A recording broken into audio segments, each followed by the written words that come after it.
33 kilometers. That is the only thing standing between the global economy and collapse.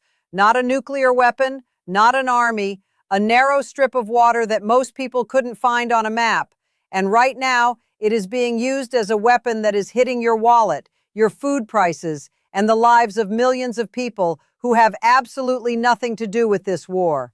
Stay with us, because what's happening in the Strait of Hormuz right now is unlike anything the modern world has ever seen, and it is already affecting you.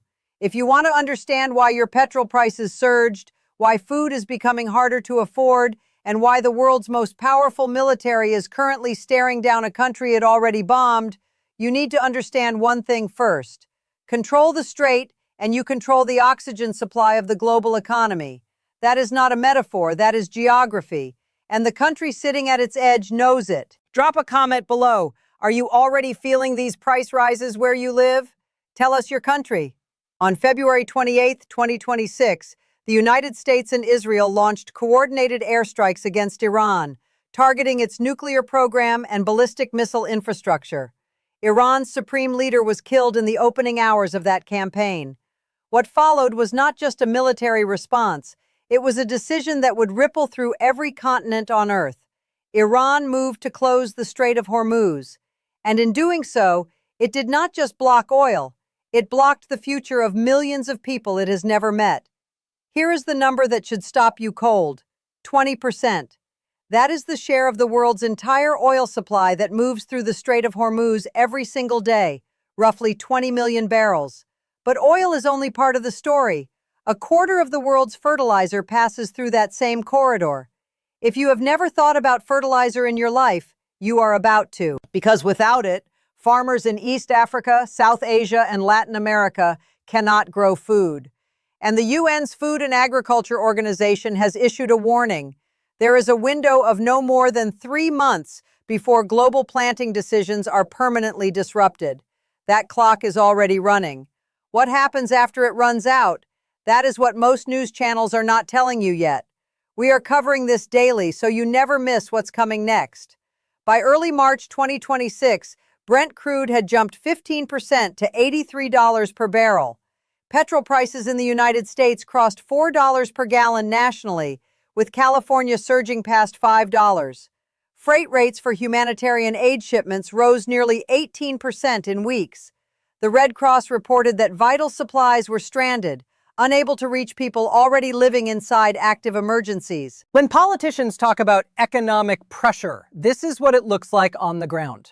Medicine that doesn't arrive. Food that costs more than a family earns. Children who go hungry, not because of anything their government did, but because two powerful countries decided to use a shipping lane as a battlefield. Now, here is where the story gets more complicated than most are willing to admit. The United States framed its blockade, which took effect on April 13, 2026, as a legitimate strategic response. Over 10,000 personnel, more than a dozen warships, dozens of aircraft. The argument: Iran has spent decades using oil revenue to fund armed groups across Lebanon, Yemen, Iraq, and Gaza. Cut the revenue, change the behavior.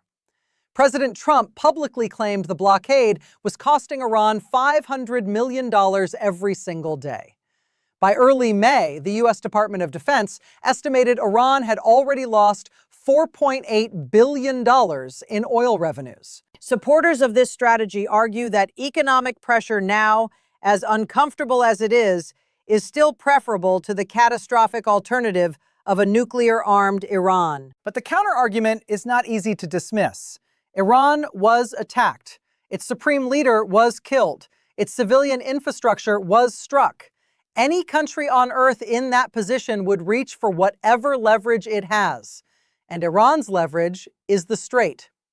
Iranian officials have argued consistently that they cannot be expected to give up their primary bargaining chip before receiving a single concrete security guarantee in return. Critics call that a stalling tactic. Iranian officials call it basic logic. The honest answer is that it is probably both at the same time. Here is what gets almost no coverage. Inside Iran, the human cost has been accumulating for years, and this conflict has pushed it past a breaking point. National income per person had already fallen from around $8,000 in 2012 to $5,000 by 2024. Annual inflation exceeded 70% before the war even began, the highest since the Second World War. Average monthly income had contracted to approximately $200. The labor establishment's own leadership warned that the conflict eliminated 130,000 direct jobs and up to 600,000 indirect ones, and cautioned the true toll is likely even higher. Up to 4.1 million more Iranians could fall into poverty as a direct result of this conflict, according to the United Nations Development Program.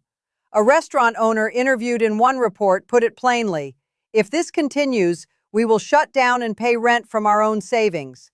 There is nothing political in that statement. It is simply survival mathematics. What makes this moment historically unprecedented is the structure that has now emerged. Both sides are running blockades simultaneously. Iran is restricting commercial ships, boarding vessels, and laying sea mines.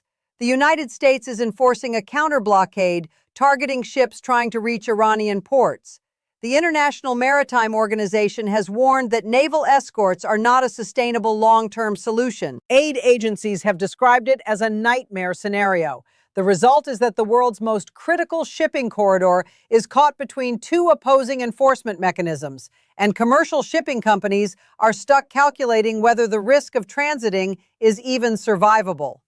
The missiles land in one place, the economic shockwaves travel to every continent, and the people with the least power, Iranian factory workers, African farmers, refugees waiting for medicine, are paying a price they never agreed to pay.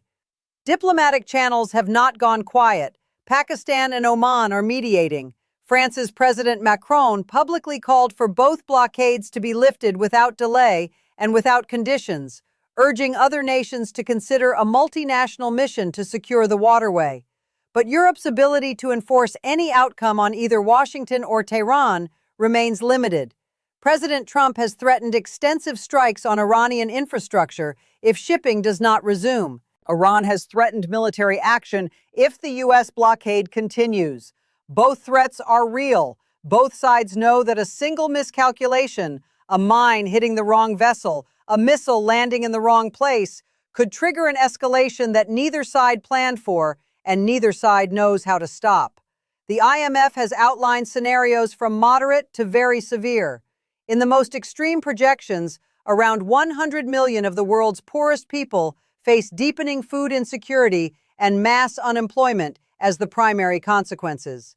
Most economists estimate only modest effects on U.S. GDP if the situation stabilizes, but they are unanimous that duration is the variable that changes everything.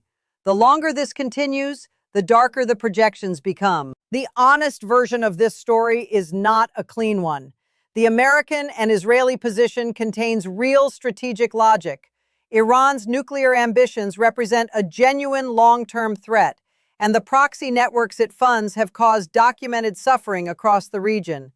These are not invented justifications, but waging economic warfare that destroys the lives of ordinary Iranians, people earning $200 a month under 70% inflation, who did not design their country's nuclear program and did not vote for this conflict, raises moral questions that strategic language alone cannot answer. Iran's position contains its own real logic, but holding a global shipping lane hostage, threatening the harvests of farmers in sub-Saharan Africa, blocking medicine from reaching refugees, that cannot be defended by legitimate grievance, however real that grievance may be. What is left is the part that doesn't resolve neatly. Two governments, two blockades, one narrow waterway, and at the center of it all, a factory worker in Tehran who cannot pay rent, a farmer in Kenya who cannot buy fertilizer, a child in a refugee camp waiting for medicine, sitting in a warehouse in Dubai because no ship will move it. The world is not watching a geopolitical chess match. It is watching a human crisis unfold in slow motion. And every day that this continues, the cost is being paid by people who had no seat at the table where this war was decided.